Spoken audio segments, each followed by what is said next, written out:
Bonjour Monsieur Blancard-Dassac. Bonjour Vincent. Petit nouveau qui prend la relève, c'est très bien. Donc on va commencer avec la première question. Vous avez déjà évoqué le livre de Zemmour, Le suicide français. Que pensez-vous de celui de Houellebecq, Soumission, qui vient de sortir, et de l'attentat contre Charlie Hebdo, qui fait suite aux événements de Jouer-les-Tours, Dijon et Nantes? Alors c'est très curieux cette progression d'événements. Et il y a même plus que ce que vous indiquez dans la question, il y a aussi toute la campagne qui a lieu depuis des mois maintenant, au sujet des djihadistes français qui partiraient en Syrie pour combattre le régime de Bachar el-Assad. Donc on a l'impression que depuis des mois, on est en train de nous préparer une montée de l'indignation des Français face à l'islam. Alors, donc il y a eu les deux premiers attentats, l'un contre un commissariat, l'autre par une voiture conduite soi-disant par un fou. D'ailleurs, tous ceux qui font des choses comme ça, c'est catalogué tout de suite comme des fous. Je vois bien.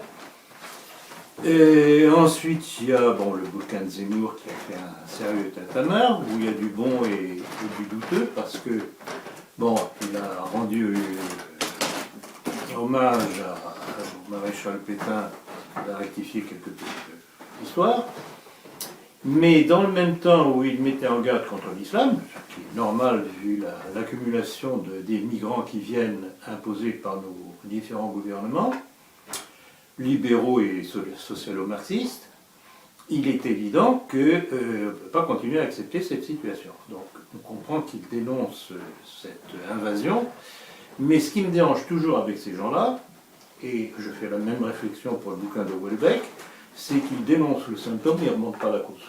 Toujours la même chose. Alors je regrette beaucoup. Si on veut régler un problème, c'est pas en se lamentant sur les effets, sur les causes, c'est sur les effets, c'est qu'il faut remonter aux causes. Et puis, cerise sur le gâteau, si on peut dire, l'attentat contre Charlie Hebdo. Alors là, c'est vraiment très, très, très, très curieux. Alors, si on prend la succession des informations que les médias nous ont distillées, il y a tout de même des choses curieuses. Alors, on nous annonce, 2 hommes, certains disent 3 hommes, cagoulés, en noir, équipés de gilets pare-balles, armés de Kalachnikov, rentrent dans l'immeuble où se trouvent les bureaux de Charlie Hebdo, se renseignent pour savoir où est la salle de réunion, arrivent à la salle de réunion et canardent tous les gens présents. Bon.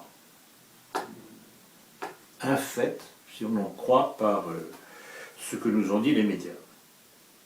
Et puis, travail accompli. Ah oui, ils font ça en criant « Allah Akbar, le prophète est vengé ». Bon. Il y a pas eu N'importe qui aurait pu crier la même chose. Et puis ils repartent, et curieusement, on les voit partir tranquillement, à bord de leur voiture, démarrage au petit trou. Puis il se passe un incident curieux, ils s'arrêtent à un moment donné parce qu'il y avait un policier qui était là, et il y en a un qui sort curieusement de la voiture, on ne comprend pas très bien pourquoi il sort de ce côté-là de la voiture, il abat froidement le policier, avant ou après, je ne sais plus, il perd une de ses chaussures, il va récupérer sa chaussure. Enfin, bizarre comme truc. Et tout ça calmement. Puis ils disparaissent dans la nature, on nous dit, on a perdu leur trace. Et puis à quelques heures de là, les médias nous disent, ah, mais on sait maintenant qui c'est. On sait maintenant qui c'est. Ce sont les frères Tatati Tatater. On a trouvé leur carte d'identité dans la voiture. Ah, bon, c'est tout de même curieux ça, parce que des gens qui apparemment ont fait preuve d'un professionnalisme assez pointu quand même, plein de sang-froid, perdent leur carte d'identité dans la voiture. Je pense que personne ne laisse sa carte d'identité dans la voiture, dans la boîte à gants ou que sais-je. Donc, première invraisemblance. Et puis, bon, la traque, on finit par les trouver, c'est fantastique comme la police française est allée vite. Ils n'avaient rien vu venir, c'est comme les attentats du 11 septembre. Ils n'avaient rien vu venir, et dans les minutes qui suivaient, on savait déjà qui c'était. Et puis on les traque, et puis on les abat. Ah, c'est pratique, parce que là, ils ne pourront pas dire « Ah, mais non, c'est pas nous ». Alors, on n'y est pour rien. Rappelez-vous l'affaire Mera. Hein, l'affaire Mera, qui au moment où le GIGN et le RAID le coincent, dit « Mais qu'est-ce que vous me voulez? Pourquoi vous voulez me tuer ?» Alors, on attend, oui. Et là, on les coince, mais pas n'importe où, monsieur Plancard. Allez-y. On les coince dans un supermarché Oui, caché. d'accord, je dis, justement. Et ils n'étaient pas seuls d'ailleurs, ils étaient avec un autre qui était un noir. Oui, qui est débarqué là-dedans. Et donc, c'est tout de même bizarre. Donc, la similitude avec l'affaire Mera est très curieuse aussi. Comment se fait-il que ce garçon, Mera en question, que l'on sait avoir voyagé dans tous les pays du Maghreb et qui avait un visa israélien, et on se dit, comment peut-il voyager dans les pays chauds du Maghreb, avoir un passeport israélien? Mais ça colle pas. Et en plus de ça, après, on apprend qu'il fait partie des éléments de la DCRI. C'était sous Sarkozy. C'était Squarcini qui était le patron de la DCRI. Et puis on coince le type et on l'abat froidement. Alors qu'il crie, mais qu'est-ce que vous voulez? Pourquoi vous voulez me tuer? Qu'est-ce que c'est que ces histoires-là? Vous vous rappelez d'une certaine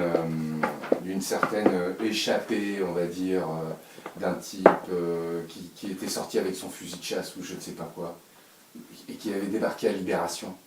C'est au journal Libération? Oui, je crois, oui, effectivement. Bon, c'est il n'y a pas très longtemps, ça.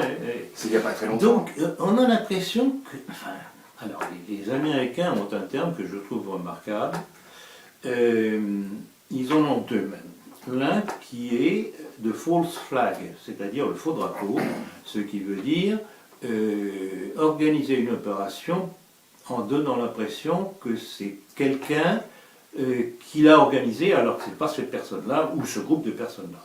Et je voudrais citer ce texte qui est dans mon livre Le complot mondialiste, qui, alors là, vraiment c'est extraordinaire, je vais le rappeler une fois de plus parce que c'est extraordinaire.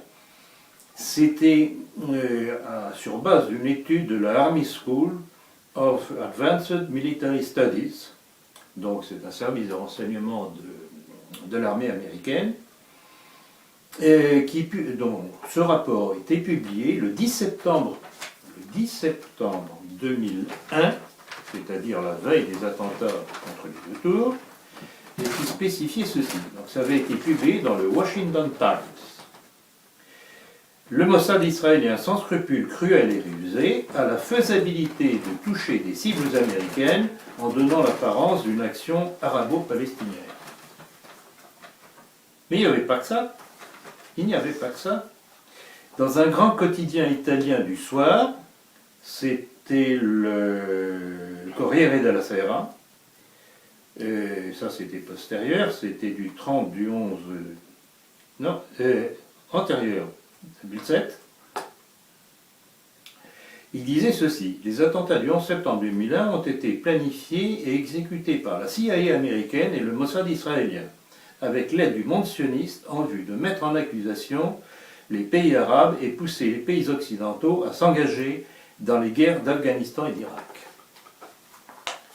Alors, si on n'a pas la mémoire courte, qu'on se rappelle de ses précédents, on se dit, mais tout ça c'est l'enfumage. À qui profite le crime? Et alors, une fois qu'on a posé cette question, à qui profite le crime? Ça va servir déjà à Hollande et à son gouvernement pour détourner l'attention des Français de leurs problèmes économiques. Et puis ça va profiter à Israël aussi, bien entendu, puisque maintenant les Français sont braqués contre le monde musulman. Déjà qu'ils étaient braqués à cause de l'immigration-invasion, mais là encore, je rappellerai qui nous impose l'immigration-invasion depuis des décennies. On sait aujourd'hui, bon déjà, ça avait explosé avec Sarkozy, au moins 200 000 officiels avoués par an, et aujourd'hui on vient d'apprendre surprendre, je le signe dans le dernier numéro de la politique, l'ambassadeur de France en Algérie se félicitait que plus de 300 000 visas étaient accordés à partir de maintenant, chaque année, aux Algériens.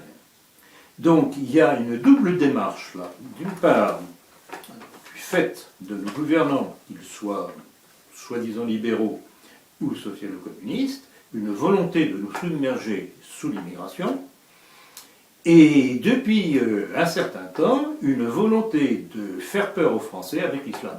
Alors, il faudrait tout de même qu'on se comprenne. Si l'immigration musulmane est à ce point criminogène, pourquoi est-ce qu'on nous les impose par milliers? Il y a un problème là.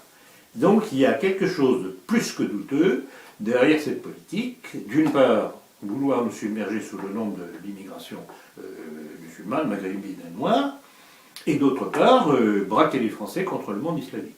Ça ne va pas, ça ne colle pas. Donc il y a quelque chose de très douteux là-dessus. Voilà. C'est certainement pour accentuer la surveillance, accentuer les contrôles policiers. Alors vous faites bien de rappeler cela, parce que justement, ce qui s'était passé aux États-Unis tout de suite après le 11 septembre, c'était que George W. Bush, qui était le président des États-Unis à l'époque, avait tout de suite mis sur pied par l'amiral Poindexter, franc-maçon comme on le sait, d'un fichage de tous les citoyens américains.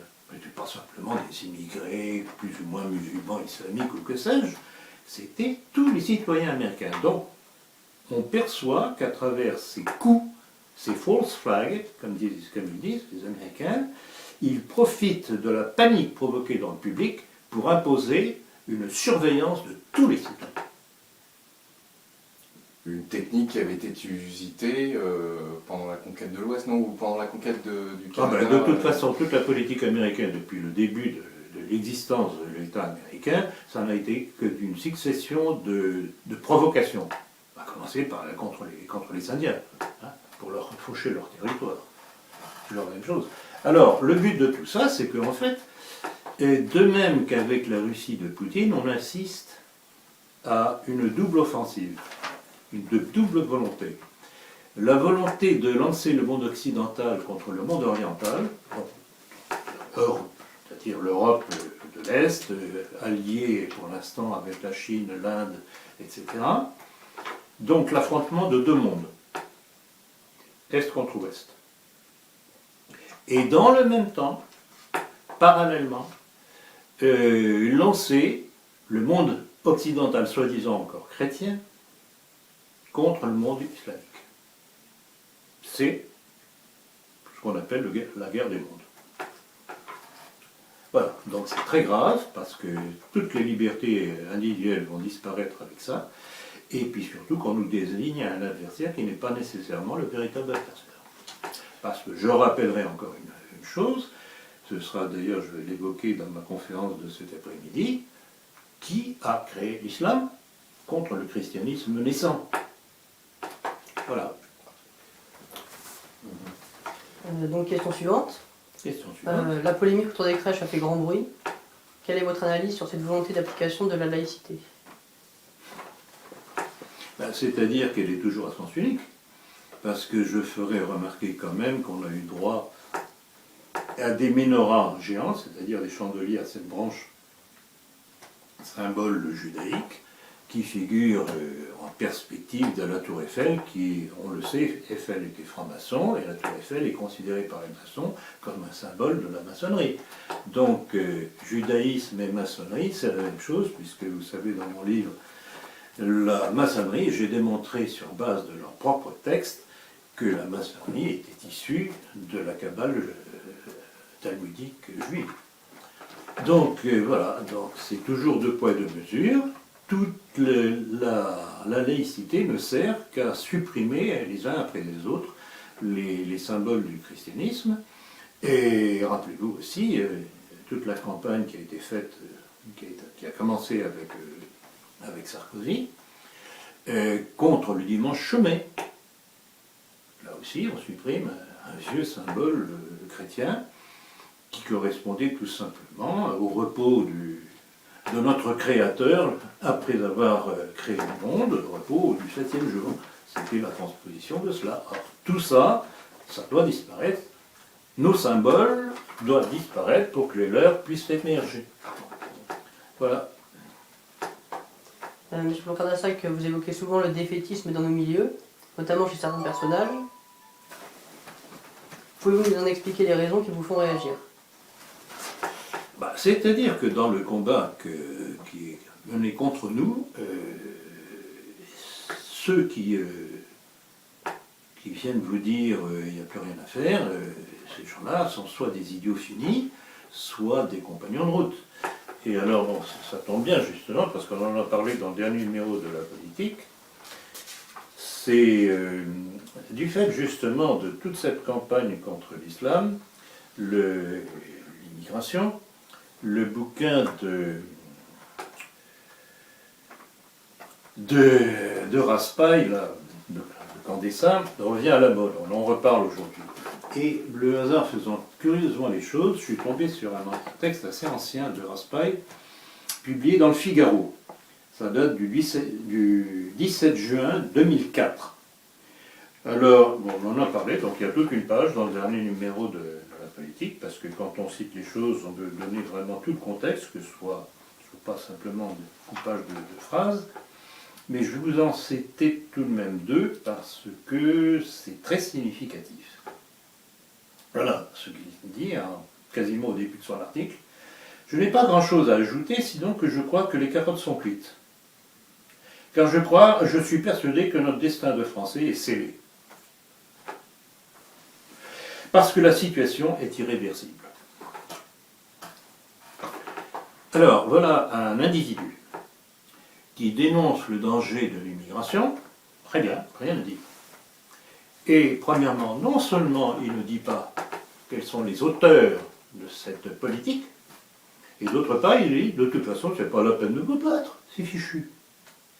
Alors, un imbécile ou un compagnon de route? Je ne sais pas si M. Raspail m'entendra, ben voilà ce que j'ai à dire sur lui.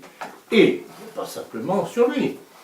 Vous savez, en tout cas, ceux qui lisent la politique, ou qui auront déjà, j'en ai déjà parlé lors de conférences ou d'entretiens précédents, l'autre, il y en a d'autres, mais un autre qui persiste et qui signe, c'est Pierre Hillard. Toujours la même chose. Alors, curieusement, c'est associé une campagne contre Vladimir Poutine, qui pour l'instant se révèle être le grain de sable contre le mondialisme. Ça ne fonctionne pas. Et c'est la Mendez. Alors, il en est arrivé dernièrement à soulever une thèse absolument aberrante, que l'on appelle le survivialisme. Alors, qu'est-ce que c'est que ça? Eh bien, c'est-à-dire, bon, là encore, les carottes sont cuites, comme dit Raspail, donc puisqu'elles sont cuites, alors qu'est-ce qu'on fait? On va se battre? Non, on ne se bat pas. On met des conserves de côté. On va se réfugier dans des coins bien cachés, avec des provisions, bien sûr, et des armes. Ah bon, des armes? Mais s'il prend des armes, et pourquoi il les utilise pas maintenant? Oui, Voilà. Alors, là encore, je pose la question, est-ce que ce sont des esprits faux, ou est-ce que ce sont des compagnons de route? Ça ne tient... Ça ne tient pas. Ça ne tient pas. Je regrette beaucoup. Et donc, voilà, on va se réfugier dans son petit coin. Et ça me fait penser à ce qui était déjà dit au moment de mai 68. Oui. Il y avait déjà des personnes à l'époque qui disaient qu'ils avaient déjà acheté des choses qui à droite, qui à gauche, dans des coins perdus dans les montagnes de France, pour se mettre à l'abri au cas où, en attendant que ça passe. C'était pas le même. Le problème, c'est que les choses ne passent pas comme ça, elles ne passent que quand on se bat et qu'on s'arrange pour gagner. C'est tout. Ouais. Donc vraiment, ces gens-là, makers. Pas d'autre terme, ils makers. S'isoler au fin fond de la campagne, juste par Ils makers, au mieux, ils makers, au pire, ils me révoltent. Ouais. Parce que ce sont des traîtres, si on regarde bien les choses en face. Ah bah, par se planquer, quoi. C'est pas un voilà. en effet. Bon, avez-vous remarqué qu'Alain Soral, lors d'un entretien sur Mediapresse Info le 2 décembre, a affirmé qu'il faut refaire du catholicisme la religion d'État en France? Il dit d'ailleurs que vous développez dans votre ouvrage Le nationalisme français. Oui, ben, je ne dirais pas qu'il a tort, c'est très bien, mais il aurait pu citer mon livre, bien entendu. Mais ça, il est assez coutumier du fait, c'est de piquer les idées de certains collaborateurs, je ne suis pas un de ses collaborateurs, bien entendu, mais enfin, d'autres personnes, pour se faire valoir avec des choses tout à fait pertinentes. Voilà. Vous évoquez souvent dans votre lettre d'information les problèmes économiques que subissent la France et les Français. Quelles seraient selon vous les solutions nationalistes pour redresser l'économie française? Oh là, vaste programme. Bon, j'en ai traité déjà passablement dans mon livre Le nationalisme français, il y a tout un chapitre là-dessus.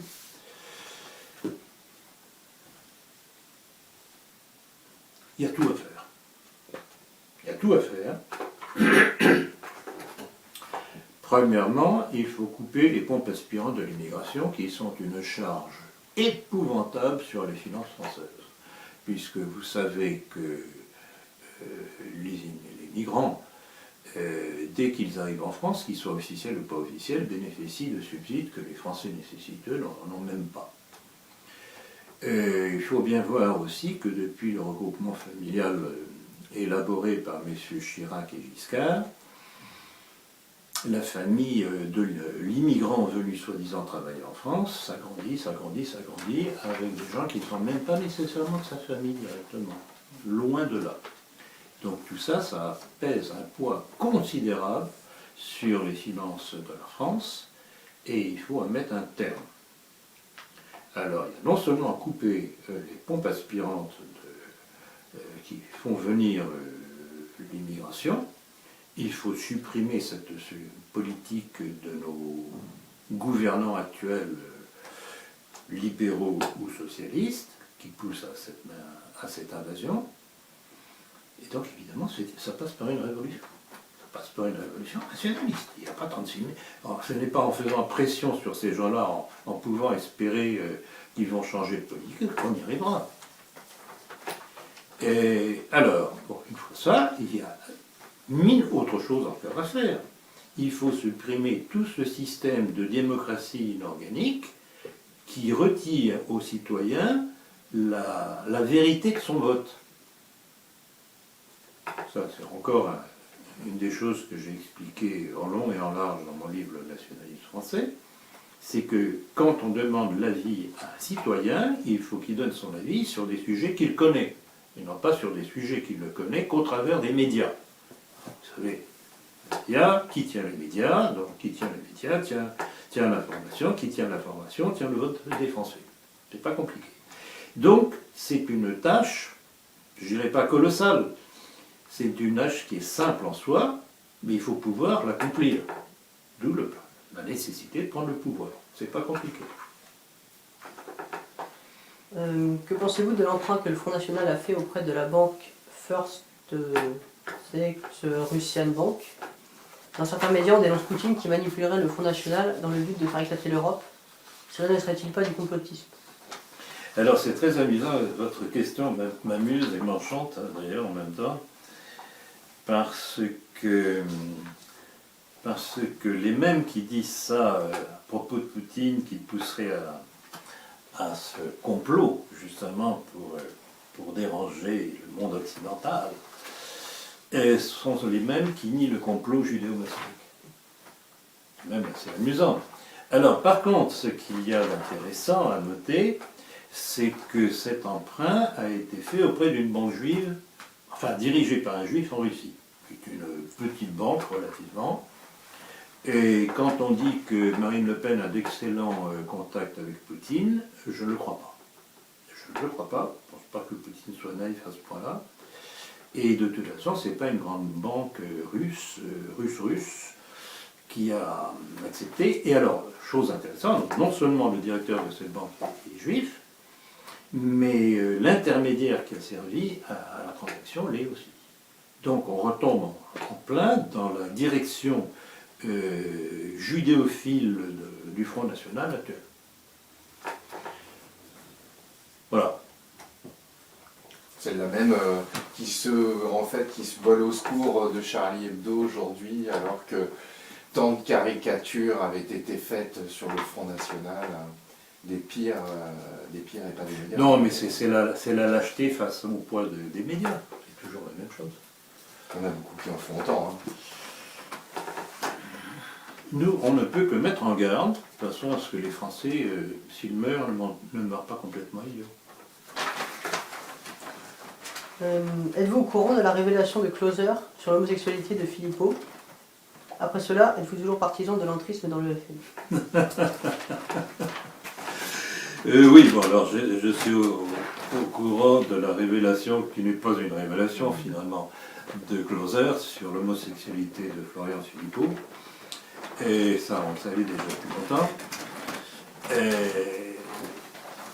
Et alors, pour la deuxième partie de votre question, eh ben, je dirais non. Plus que jamais, je suis partisan de l'entrisme au Front National, parce que ce n'est que comme ça qu'on peut changer les choses de l'intérieur. Si un certain nombre de gens intelligents, déterminés, s'arrangent pour entrer au Front National, prendre les places, gravir dans la hiérarchie, être en mesure d'être parmi les votants lors des congrès internes du Front National, où sont désignés les futurs responsables, c'est comme ça qu'on peut changer la donne, changer la politique de l'intérieur. Regardez d'ailleurs, je ne sais pas si c'est le début de cette stratégie qui a commencé à porter fruit, mais alors que Florian Philippot était aux toutes premières loges lors des dernières élections, pas les toutes dernières, il s'est retrouvé en 4e position. Et c'est Marion Maréchal qui est passé dedans. C'est un premier coup de semonce. Imaginez que suffisamment de nos amis rentrent, et silencieusement, je dis bien silencieusement, sans se faire repérer par des déclarations intempestives pour se soulager, sur Internet ou ailleurs. Imaginez que ces gens-là aient en position de voter puissent blackbouler un certain nombre de cadres. J'ai donné la liste d'ailleurs dans mon livre L'histoire d'une trahison. Donc, ceux qui veulent savoir, ils peuvent acheter le livre. On peut éliminer un par un certain nombre de responsables plus que douteux, pour ne pas dire autre chose, qui sont à la tête du Front National. Vous avez évoqué dans votre dernier entretien le Congrès européen du GUD de 2014, qui était surtout une vitrine pour les mouvements étrangers, sans un seul discours d'un représentant français, ce qui est un comble. Or, l'Alliance Infolibre a posé plusieurs questions à Roland Elie, le responsable de Santé nationale, dont celle-ci: quelle est votre définition du nationalisme? Donc il a répondu: être nationaliste signifie être attaché à sa nation, c'est aussi être attaché à une civilisation. Que pensez-vous de ces déclarations? Bon, alors je les connais. Alors la réponse en elle-même est pas mal. Bon, être nationaliste signifie être attaché à sa nation, c'est vrai, c'est évident. C'est aussi être attaché à une civilisation, c'est vrai, donc rien à dire. Mais, le problème, c'est la suite de sa déclaration, quand il dit chacun a sa conception du nationalisme. Avec différentes nuances, différences. L'essentiel, ce n'est pas ce qui nous divise, c'est ce qui nous rassemble. Alors, première observation, c'est du blabla. D'abord, il n'y a pas différentes conceptions de la nation. La nation est. Elle est ce qu'elle a été faite par son héritage, par tout ce qui s'est fait de génération en génération.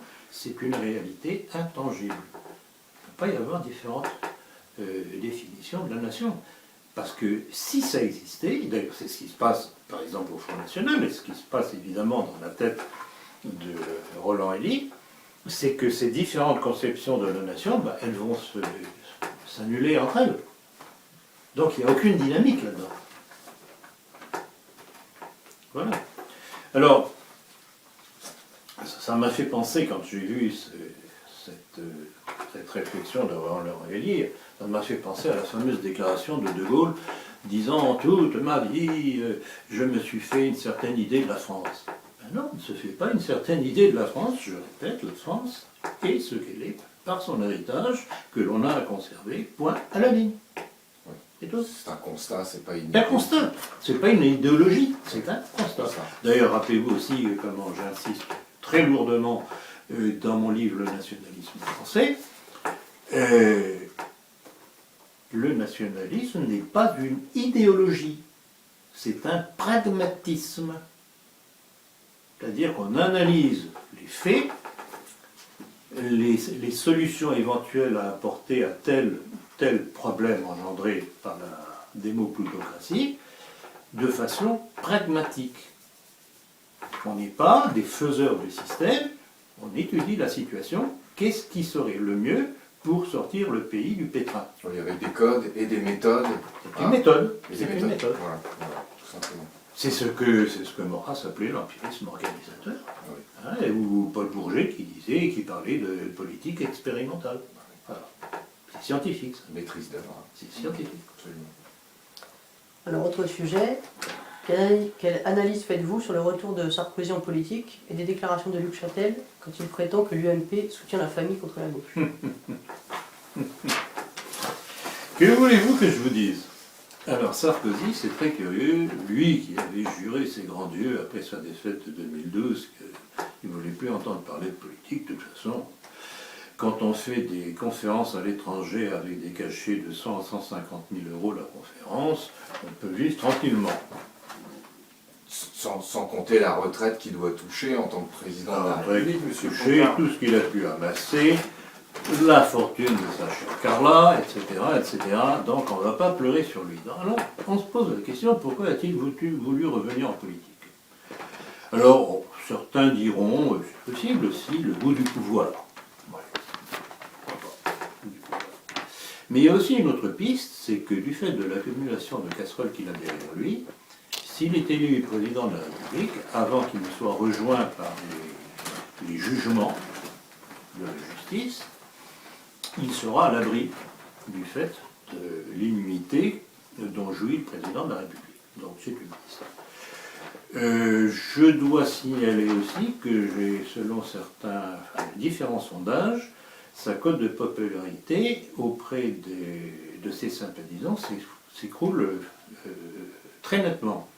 Il y a des chiffres qui varient entre 63 à 73% de gens qui estiment qu'ils ne veulent plus de lui comme président de la République. Alors évidemment, il y a tout le battage médiatique, où on nous montre Sarkozy gesticulant, etc., des gens qui applaudissent. Bon, est-ce que c'est ça la réalité? On verra ça dans quelques mois. Oui, dans quelques mois, on en verra certainement plus, parce que vous avez dit, ça ne va pas se passer comme ça, et puis bien entendu, il y aura l'échéance présidentielle de 2017. Alors, quant à Luc Châtel, je dirais que, tel maître, tel valet, il ne manque pas d'air, parce que venir parler de l'UMP, défenseur de la famille, après tout ce que ces deux individus ont fait contre la famille, je voudrais tout de même rappeler que le tandem Sarkozy-Châtel sont à l'origine du lancement de la campagne à la compréhension de l'homosexualité à la rentrée scolaire de 2010, avec un film projeté pour nos chères petites blondes, têtes blondes, et pour enseigner justement qu'il fallait comprendre l'homosexualité, qu'après tout c'était un amour comme un autre, etc., etc. Et puis à la rentrée 2011, c'était quoi? Eh bien, c'était l'apparition de la théorie du genre, la théorie du gender, puis c'est encore un cadeau des Américains qui nous est parvenu, qui stipule qu'en fait ce n'est pas la génétique qui explique les sexes, c'est le contexte socio-culturel. Donc si vous avez une mode homosexuelle, eh bien vous devez d'être homosexuel. Non, mais on est en pleine paranoïa. On est gouverné par des pervers, non seulement par des criminels, des pervers. Voilà. Donc voilà ce qu'il y a à dire pour votre question sur Sarkozy et Luc Châtel. Alors, prétendre après ça qu'ils défendent la famille, on ne parle pas de la même famille. Il y a des électeurs. Est-ce que vous ne pensez pas que tout ce tintamarre et électoral ça présagerait pas des... comment vous dire, ça présagerait pas des tours de passe-passe pour les prochaines élections présidentielles, presque des fraudes électorales. Mais évidemment, alors fraude électorale, ça, on verra le moment venu, mais de toute façon, c'est faire croire aux Français, aux nigauds encore qui existent, que l'UMP est le grand défenseur de la famille. Et alors, vous savez déjà, puisque j'ai déjà martelé sur le sujet à plusieurs reprises dans des entretiens ou dans des conférences, et dans la politique, le rôle plus que douteux de Ludovine de La Rochère, la patronne de la Manif pour tous, qui met en première ligne des députés de l'UMP. Ouais, mais enfin, donc c'est vraiment une récupération. Elle est toute seule de l'UMP dans son mouvement, hein. Non. Ah oui, mais elle empêche. Alors, en tout cas, ce qu'on peut constater, c'est que sa dernière manif monstre à Paris a été un échec tout de même assez considérable, puisqu'on est parti de plus de 1 million à environ 500 000. Ouais. Hein, donc, tout de même, tout le monde n'est pas complètement idiot. Il y en a qui commencent à se rendre compte qu'elle est un agent de l'UMP. C'est complètement fini, hein. C'est terminé, hein. La manif pour tous. On verra, la suite. On verra la suite. Alors ça aussi, ça peut être une tactique, justement, de dégoûter les gens pour qu'ils ne viennent plus manifester. Comme ça, le pouvoir socialiste aura gagné, et puis le pouvoir socialiste, et puis maçonnique, les autres. Maçonnique, bien entendu, puisque Sarkozy et Châtel, c'est la même chose. Ouais. C'est la grande loge contre, en fait, un petit peu le Grand Orient, non? Non. Ça, je réfute totalement cette vision idyllique qui aurait une bonne maçonnerie ou une moins mauvaise, si vous le préférez. Non, mais deux adversaires. Ils sont adversaires quand il y a des histoires de fric, de préséance, mais contre nous, ils sont bien unis. Et j'ai cité d'ailleurs dans mon livre La maçonnerie, la déclaration de l'ancien grand maître de la Grande Loge nationale de France, qui est considéré comme étant la plus droitière. 10 ans à peu près ceci, je vous cite de mémoire, de toute façon je donne les références dans le livre, 10 ans à peu près ceci, tous les francs-maçons ont la même formation et tous concourent au même but. Donc on ne vient pas me dire qu'une maçonnerie contre une autre. C'est la même chose. C'est la même chose, ce sont simplement des visages différents, pour attraper telle ou telle frange de la population, et puis vous savez très bien quelle est aussi la tactique de la maçonnerie, c'est de faire miroiter aux gens qu'en rentrant en maçonnerie, ce qui est là c'est vrai, ça va favoriser leur carrière professionnelle. Moyennant quoi, vous avez tous les ratés de l'existence qui ne sont pas capables de percer par eux-mêmes, qui rentrent en maçonnerie pour pouvoir percer. Voilà. Que dire de la venue du pape à Strasbourg et de son discours? Je dirais rien. Rien, parce qu'il n'y a rien eu de significatif, sauf dans le négatif, puisqu'il s'est bien gardé de rappeler les origines chrétiennes de l'Europe et de la France. Après tout, à Strasbourg, il était en France. Que deuxièmement, pour se faire applaudir par les médias, il a dénoncé le manque de charité du monde occidental par rapport à l'immigration. Oui. Et s'il se posait la question sur les causes qui poussent les gens à venir chez l'ancien colonisateur pour survivre, c'est bien de pleurnicher, hein. Eh ben, si toi qu'on n'est pas assez généreux, ben, qu'ils les prennent dans la cité du Vatican, dans ses appartements. Alors c'est bien, alors évidemment il s'est fait applaudir. Et puis alors, une chose aussi qu'il faut rappeler, c'est que quand les médias ont remarqué qu'il n'avait pas parlé de l'héritage chrétien de l'Europe et de la France, commentaire des médias, il n'a pas voulu choquer les sensibilités laïques. Bon, mais alors, petite observation, il est le pape de qui? Des laïcs ou des chrétiens? Hein? Et ça ne pense pas notre sensibilité à nous? Alors, il faut arrêter. Savez-vous que votre conférence du 11 octobre sur l'anarchie sanglante du mondialisme messianique a été reprise par le site de Dieudonné, Connaît Plus? Pourtant, vous avez été à plusieurs reprises quelques peu réticents à son égard. Comment comprenez-vous ce coup de chapeau à votre travail?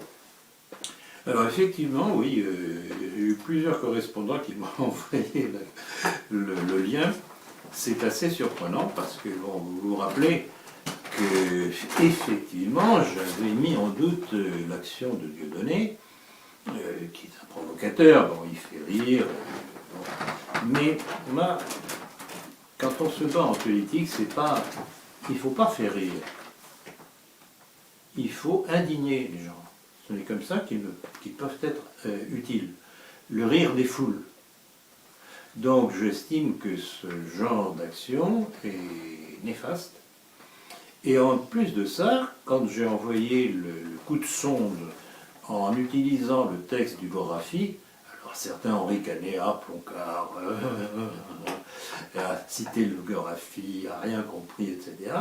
Mais le texte de Gorafi que j'ai utilisé, c'était un coup de sonde. Selon la tactique habituelle, j'envoie un coup de sonde, en fonction de ce qui vient, j'envoie le coup de bistouri après.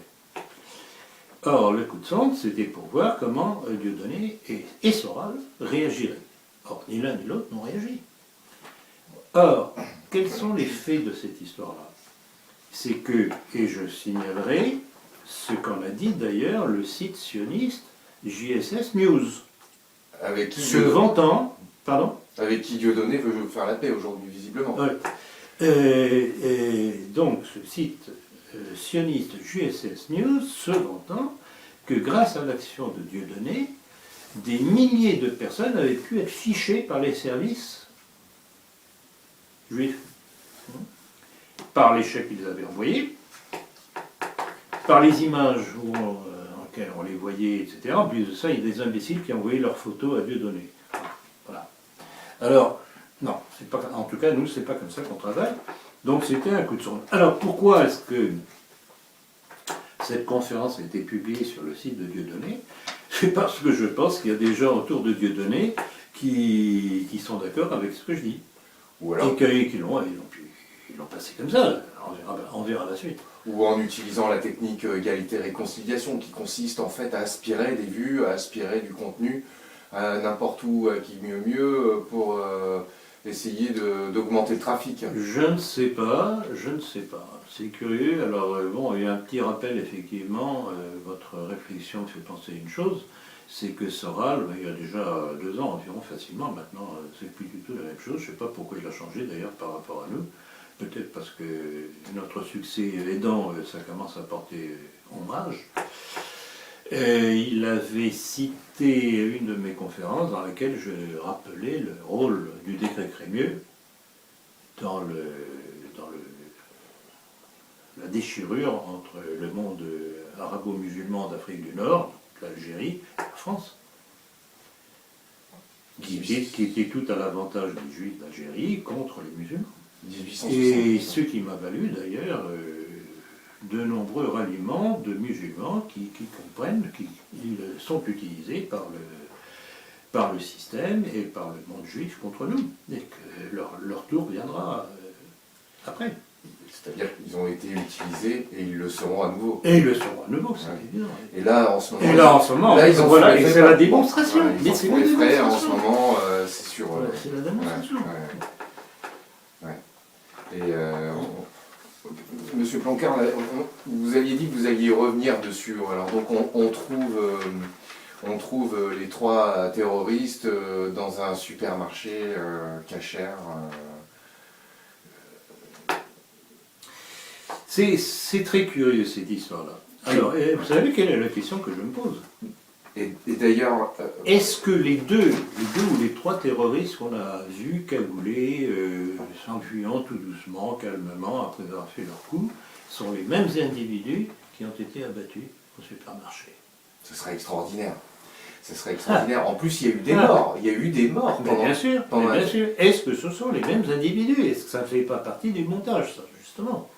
Parce que n'importe qui, n'importe quel pouvoir, peut inventer une histoire de ce type-là. Les types qui font le coup,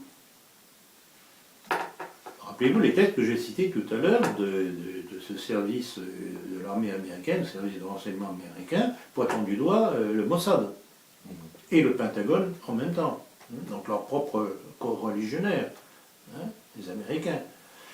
Et imaginez que le coup contre Charlie Hebdo, qui était un coup des services secrets israéliens, pour lancer la machine contre l'islam, parce qu'ils ont besoin du monde occidental, soi-disant chrétien, pour lutter.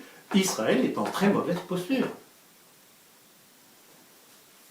Alors, vous mettez tout ça ensemble, il est encore un peu tôt pour tirer des conclusions définitives, mais voilà, je laisse ça à la réflexion de tout un chacun. Et alors aussi, une chose que j'avais oubliée quand même, qui a sa petite valeur, j'ai reçu 2 mails, j'ai reçu beaucoup de mails hier justement sur mon téléphone, en fonction des derniers événements, et 2 d'entre eux qui se recoupent. L'un me disant que la presse israélienne avait signalé les attentats avant qu'ils ne soient connus en France. Deuxièmement, que le site JSS dont j'ai parlé tout à l'heure avait été le premier en France à l'annoncer. Alors je laisse ça à l'appréciation de tout un chacun. Donc, il y a de plus en plus de gens à vos conférences, bien que Égalité et Réconciliation ne réalise plus vos activités. Comment l'expliquez-vous? Écoutez, bon, premièrement, je me félicite, c'est évident. Deuxièmement, je pense que c'est parce que nos analyses servent de plus en plus au plus près les événements, expliquent ces événements, que les gens se disent, ben oui, il a raison. Vous savez très bien, vous qui me connaissez déjà depuis un bon bout de temps, que je vais droit au but, que je ne fais pas de fioriture, de ronde jambe de cours pour dire les choses, je dis les choses comme ça et j'appuie sur ce que je dis sur des textes, sur des références. C'est imparable.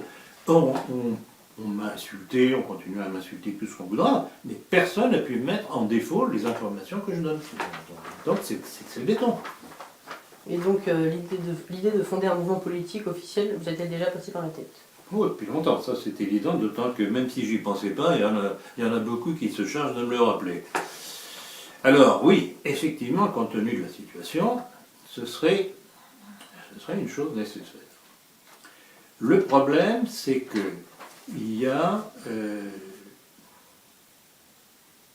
un impératif qui me semble prioritaire. D'abord, c'est de créer des cadres bien formés. Parce que c'est pas peu de créer un parti.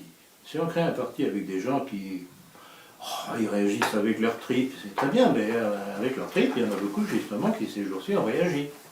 Sans comprendre, ou essayer de comprendre ce qu'il y avait de sous-jacent derrière toute cette histoire-là. Donc on a besoin de cadres.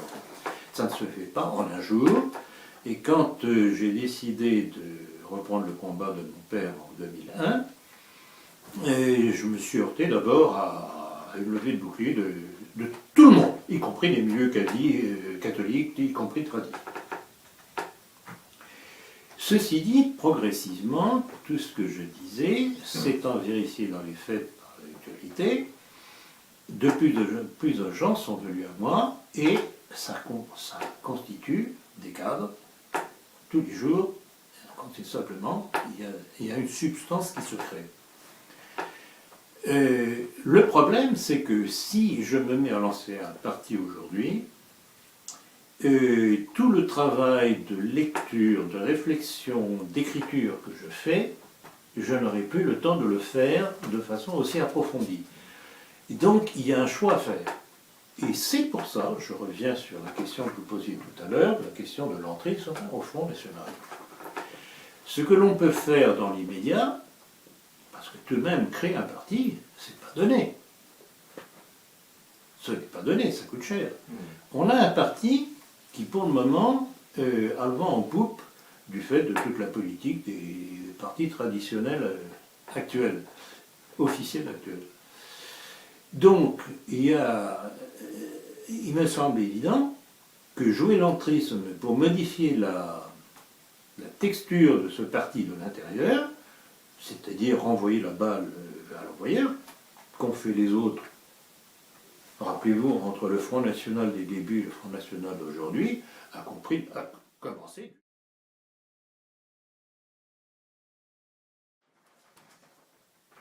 Les médias occidentaux se réjouissent de l'effondrement du rouble et des difficultés économiques de la Russie à la suite des sanctions économiques de l'Europe communautaire.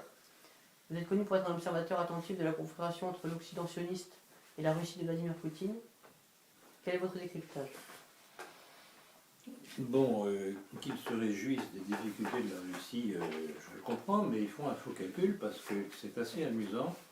Dans le même temps où ils le disent cela au sujet du rouble et se frottent les mains de l'effondrement du rouble, ils nous disent que c'est très bien en ce moment, l'euro s'est fortement déprécié par rapport au dollar, ce qui permet aux industries européennes de mieux vendre. Donc il y a une petite contradiction là.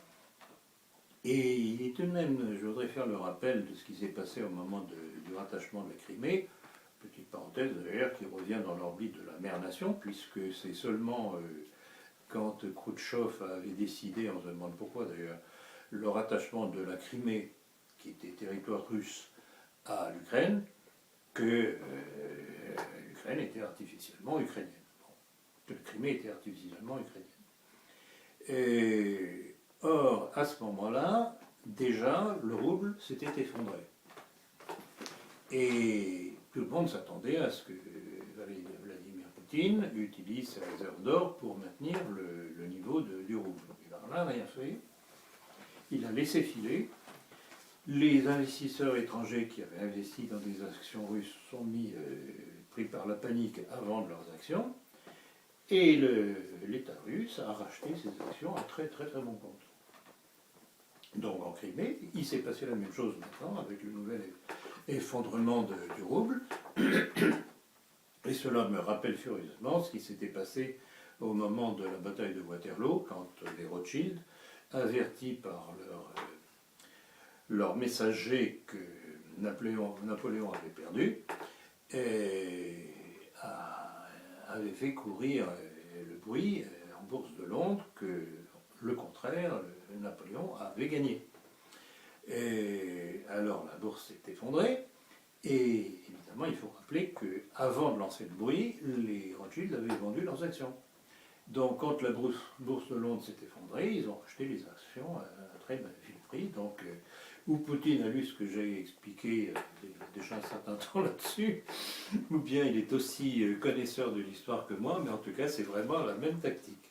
Donc voilà, ceux qui se réjouissent des malheurs de la Russie, il ferait bien de tempérer leur réjouissance. Vous avez fait état dans le numéro de décembre de la politique du fait que dans le même temps où le Congrès mondial et Israël poussent à l'immigration des Juifs en Israël, les candidats à l'ALIA sont soumis à un test ADN racial. N'est-ce pas contradictoire? Ça peut paraître contradictoire en soi, pas franchement pour moi. Ça prouve simplement que les Israéliens sont, encore une fois de plus, sont le peuple le plus raciste au monde. Vous connaissez la formule, qui est une vieille formule, conservateur d'eux-mêmes, destructeur des autres, ils sont racistes. Et d'ailleurs, je rappellerai une chose, c'est que par exemple, dans la création de la maçonnerie, on connaît l'influence du judaïsme talmudique. Or, même si la maçonnerie est une émanation du judaïsme talmudique kabbaliste, eh bien, les juifs ont estimé nécessaire de fonder une loge réservée uniquement aux juifs, c'est-à-dire le Bnei Brit. Je répète, c'est le peuple le plus raciste au monde. Avez-vous lu le rapport sur la torture pratiquée par la CIA? Oui, je l'ai lu, c'est tout à fait scandaleux. D'ailleurs, on en a parlé dans le dernier numéro de la politique, si mes souvenirs sont exacts. Et je voudrais citer cette phrase, parce que vraiment, ça montre la capacité de manque d'humanité de ces gens-là. Donc, ils sont capables de tout pour pouvoir poursuivre leur plan. Donc c'est un texte officiel. Et voilà ce que les dirigeants, ce qu'ils disaient, les dirigeants de la CIA qui ont autorisé ces expérimentations donc, sur les prisonniers, donc pour les faire parler, pour essayer de leur faire avouer ce qu'ils ne leur pouvaient même pas avouer puisqu'ils n'étaient pas eu les coupables, ont spécifié par écrit que les Kobe humains devaient être incinérés s'ils succombaient durant le conditionnement, ou qu'ils devaient rester enfermés à vie s'ils survivaient. Voilà l'humanité de ces Américains qui dirigent le nouvel ordre mondial. Voilà, là ce qu'il faut savoir. Que pensez-vous de ces cargos fantômes chargés de migrants qui errent en Méditerranée sans équipage? C'est la conséquence de la décolonisation. Alors ça ne sert à rien de se lamenter sur ces malheureux. Alors en plus de ça, avec les nouveaux arrivants, jusqu'à présent il y avait surtout d'Afrique subsaharienne qui arrivaient, Afrique du Nord, mais maintenant ce sont les malheureux qui partent de Syrie à cause de toutes les tous les attentats qu'il y a quotidiennement en Syrie par ces groupes armés par les États-Unis et par Israël qui sont Al-Nosra et l'État islamique. Alors c'est toujours la même chose. Maintenant, on veut nous indigner et nous faire pleurer sur ces malheureux. Bon, tout à fait d'accord. Mais il faudrait tout de même rappeler que les responsables de cette situation sont les Américains et Israël, dans leur volonté de renverser Bachar el-Assad. Donc ce sont des Syriens, pour beaucoup catholiques, qui viennent chez nous maintenant. Alors pour finir, on va lire une question d'internaute, donc je la lis. Pouvez-vous nous éclairer sur Pierre Jovanovic qui interprète l'Apocalypse de Saint Jean en disant qu'il est le seul à l'avoir réellement compris, il dit cela à longueur de vidéo, une mise au point sur ce personnage serait fort utile. Continuez votre travail, très intéressant. Alors, oui. Alors, premièrement, je suis content qu'il y ait des internautes qui commencent à poser des questions parce que c'est un très bon lien, justement, pour nos entretiens. Je crois que ceux qui écouteront cet entretien d'aujourd'hui, ils peuvent retenir cette formule s'ils ont des questions à poser, et qu'ils les posent, et puis on répondra lors du prochain entretien. Alors, effectivement, ce truc sur Jovanovic, il y a longtemps que je me penche sur lui, et on m'a très souvent posé la question sur ce que je pensais de cette personne. Alors, ce qui est très curieux, c'est qu'il passe son temps à vomir sur l'Église catholique. Il n'y a pas d'autre terme. Alors, on pourrait dire, bon, c'est peut-être un tradit qui est tout à fait contre le modernisme actuel de Rome. C'est pas du tout le cas. C'est l'Église catholique en tant qu'Église catholique, ce qu'elle représente historiquement et doctrinalement. Et pour comprendre le pourquoi de cette attitude de Jovanovic, il faudrait savoir aussi que cet individu récite des kadish à la synagogue de Toulouse. Alors ceci explique cela, bien entendu.